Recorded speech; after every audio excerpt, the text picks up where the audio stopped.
નમસ્કાર દોસ્તો। તો કોઈને પણ ડાયાબિટીસ થાય એટલે સૌથી પહેલો દોષ રાઈસનો નીકળે અને તરત જ કહેવામાં આવે કે રાઈસ બંધ કરી દો। બધો દોષનો ટોપલો જાણે રાઈસ ઉપર જ ઢોળવામાં આવે, તમને જમવામાંથી એક વસ્તુ બાકાત થઈ જવાનું દુઃખ થાય। તો દોસ્તો, આજે હું તમને આવું દુઃખ ન થાય અને રાઈસ ખાઈને પણ તમે ડાયાબિટીસને કંટ્રોલમાં રાખી શકો એવી તમામ ટિપ્સ આપવાનો છું, એવા તમામ ઉપાયો તમને જણાવવાનો છું। હરાવો ડાયાબિટીસને આ મિશનના અંતર્ગતનો આજનો વિડીયો છે અને આજના વિડીયોમાં હું તમને જણાવીશ કે ચોખા કેવી રીતે તમારા ડાયાબિટીસ ઉપર સારી અસર કરી શકે છે, ડાયાબિટીસની સાઈડ અસરોને મટાડી શકે છે, રિવર્સ કરી શકે છે।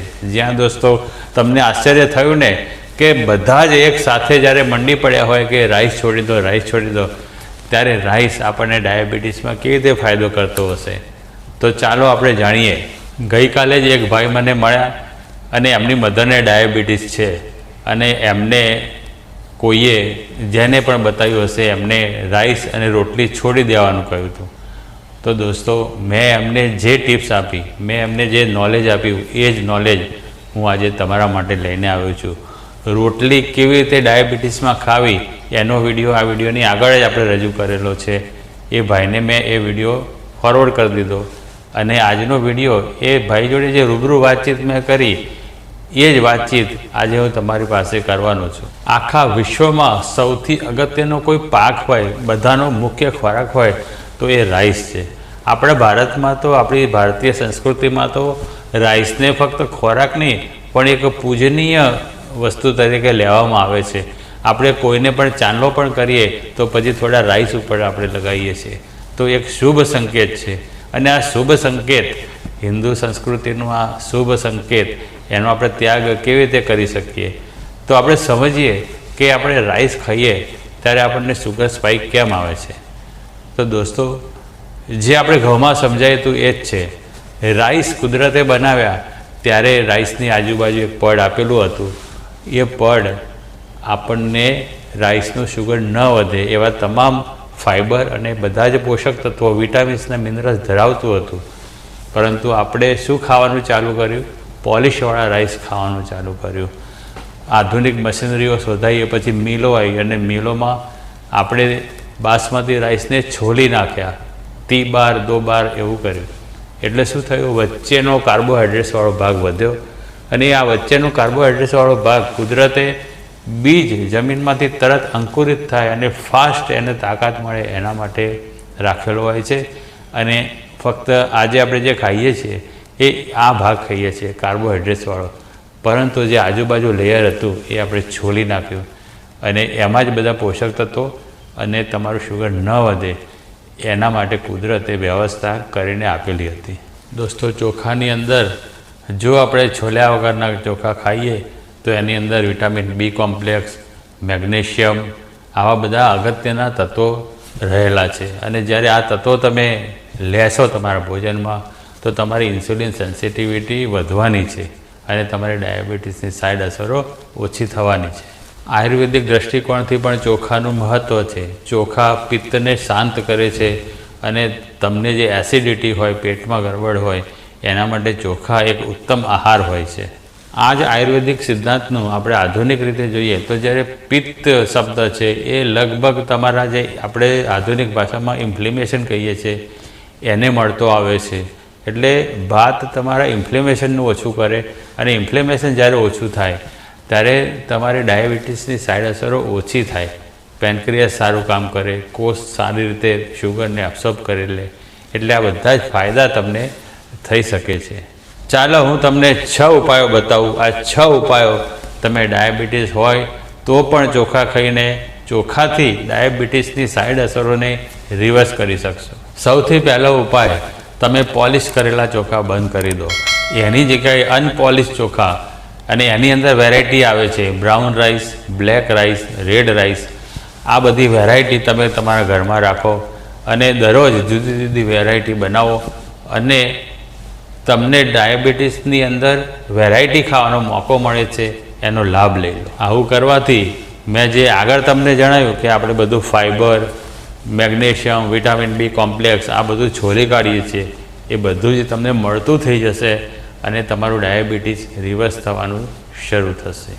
બીજો ઉપાય છે કે જ્યારે પણ તમે રાઈસ ખાઓ, ભલે તમે બ્લેક રાઈસ ખાઓ, બ્રાઉન રાઈસ ખાઓ, રેડ રાઈસ ખાઓ, તો કોઈપણ પ્રકારના જ્યારે તમે રાઈસ ખાઓ છો ત્યારે એનો પોર્શન કંટ્રોલ કરો. ડાયાબિટીસમાં કોઈ પણ જમવાનું હોય તો એની ગ્લાયસેમિક ઇન્ડેક્સની સાથે સાથે એનો ગ્લાયસેમિક લોડ પણ આપણે જોવો પડે. એટલે જ્યારે તમે ઓછું ખાશો, પોર્શન કંટ્રોલ કરશો, તો એનો ગ્લાયસેમિક લોડ ઓછો થશે અને તમારું સુગર સ્પાઇક નહીં આવે. અને વગર સુગર સ્પાઇકે તમને બધા પોષક તત્વોનો બેનિફિટ મળી જશે. ત્રીજો ઉપાય છે, જ્યારે પણ તમે રાઈસ ખાઓ, કોઈ પણ પ્રકારના રાઈસ ખાઓ, તો સાથે સારા એવા પ્રમાણમાં શાકભાજી ખાઓ. એના સિવાય એની અંદર કઠોળ તમે ઉમેરો. જ્યારે શાકભાજી અને કઠોળ રાઈસની સાથે હશે ત્યારે એ રાઈસ તમારું શુગર કદાપી નહીં વધારી શકે. ચોથો ઉપાય છે, રાઈસને કુકરમાં ન રાંધો. જો તમે રાઈસ કુકરમાં રાંધશો તો એની અંદરના જે સ્ટાર્ચનું વધારે પડતું પ્રમાણ હોય એ એની અંદર જ રહી જશે અને તમારું સુગર સ્પાઇક આવી શકે છે. તો જ્યારે પણ તમે રાઈસ બનાવો તો બહાર તપેલીમાં પહેલાં પાણી એકદમ ઉકાળવા દો, એ પછી એની અંદર રાઈસ નાખો અને એ પછી જ્યારે દાણા ઉપર તરવા માંડે, આમ દાણા ઉપર આવવા માંડે ત્યારે તમારો ગેસ ધીમે કરી દો અને એમ કરીને પકવેલા રાઈસ એકદમ પાકશે, એનું સ્ટાર્ચ બરાબર બધું પાણીમાં આવી જશે અને એ પાણી તમે જ્યારે કાઢી નાખશો અને જે ભાત વધે એ ડાયાબિટીસવાળા, જેમને ડાયાબિટીસ હોય એમને આપશો તો બે કામ થશે. પેલું પાણી છે એ જેને પણ જરૂર હોય એને પિત્ત ઓછું કરવા માટે ખૂબ સારું ભાતનું ઓસામણ, અને જે આપણે રાઈસ વધ્યા એ ડાયાબિટીસવાળા માટે ખૂબ સારા, પૌષ્ટિક અને ઓછા સ્ટાર્ચવાળા થઈ જશે. દોસ્તો, હવે જે તમને ઉપાય બતાવવા જઈ રહ્યો છું એ પાંચમો ઉપાય એક આપણે અંગ્રેજીમાં હેક શબ્દ આવે છે, એક હેક છે. તમે એવું કરો કે જ્યારે તમે રાઈસ બનાવો તો તરત જ ના ખાશો, એને રેફ્રિજરેટરમાં મૂકો, એને બરાબર ઠંડો થવા દો અને ઠંડો થયેલો રાઈસ તમે ખાશો તો તમને રેઝિસ્ટન્સ સ્ટાર્ચ મળશે. આ રેઝિસ્ટન્સ સ્ટાર્ચ આખો દિવસ તમારા શરીરમાં એનર્જી રિલીઝ કરશે અને સ્ટાર્ચનું રેઝિસ્ટન્સ પાવર વધી જવાથી એકદમ સુગર સ્પાઇક જે જમ્યા પછી તરત આવતો હોય છે એ અટકી જશે. દોસ્તો, હવે તમને થશે કે ઠંડો ભાત ભાવતો નથી, તો એનો પણ ઉપાય છે. તમે આ ભાતને ગરમ થોડા કરી શકો છો. એકવાર રેઝિસ્ટન્સ સ્ટાર્ચ બની ગયા પછી ગરમ કરવા છતાં આ સ્ટાર્ચ સાદા સ્ટાર્ચમાં રૂપાંતર નહીં થઈ શકે.